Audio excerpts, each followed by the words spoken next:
உங்களுக்கு இது புரிஞ்சுக்கிறதுக்கு மட்டும்தானுங்க, வேறு நோக்கத்துக்கு அல்ல. ஒரு குழந்தை பிறந்து வளர்ந்து ஒரு பெண் திருமண பந்தத்துக்கு வரக்கு முன்னாடி பெற்றோரோடு கூடி நிற்கிறது. திருமண பந்தத்துல போறோம், நுழைஞ்சாச்சு.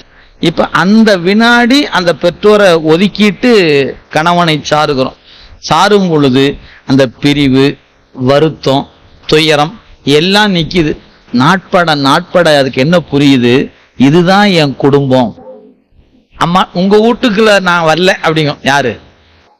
அட நீ பெத்து வளர்ந்த இடமாச்சு, இருந்தாலும் அம்மாட்ட அது உங்க வீடு, நான் என் வீட்டுக்கு போறேன். ஏன்னா இது வீடு இல்லையான்னு கேட்டா, இது உங்க வீடு, நான் என் வீட்டுக்கு போறேன் அப்படின்னு சொல்லிருச்சா இல்லையா? ஆனா நேத்து அந்த வீட்டை விட்டு பிரிஞ்சு வர முடியாம அழுதுகிட்டு நின்னோம். நாம தான் என் வீடு இல்லையா, பிறந்ததாச்சு, இங்கதானே வளர்ந்தோம், இங்கதானே கிடந்தோம், ஐயோ இதுதானே எல்லாம்னு நினைச்சிட்டு இருந்தனே அப்படின்னு அழுந்தி கிடந்த உயிர் அந்த பிரிவை தாங்கி கொள்ள முடியாம அழுதது.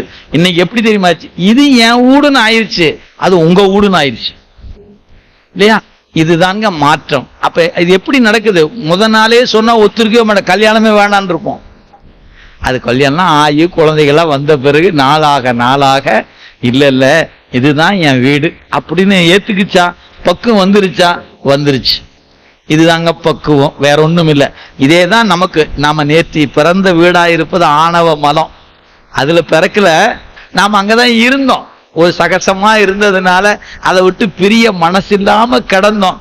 தலைவன் வந்தான், கருணையை கொடுத்தான், தன்பால் ஈர்த்து ஆட்கொண்டான். பாருங்க, கொஞ்சம் பிரியருக்கு மனசு இல்லாம தான் இருந்துச்சு. பிரிந்த பிறகு ஆகா என் வீடு என்று நினைக்கும் போது கொஞ்சம் சுகமா இருக்கு. என்னன்னாலும் இது என் வீடு இல்லையா, யார்கிட்ட சண்டை போட்டான்? அம்மாட்டியே சண்டை போடுறோம், என் வீடு இது அப்படின்னு சொல்லி சண்டை போடுறோமா இல்லையா?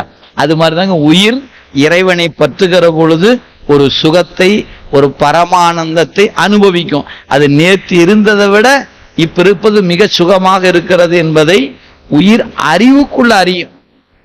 எனவே இந்த மாற்றங்கள் நிகழ்ந்து கொண்டே இருப்பன. இது கொஞ்சம் கொஞ்சமாத்தான் நிகழும், உயிரின் பக்குவத்துக்கு ஏற்ப நிகழும்.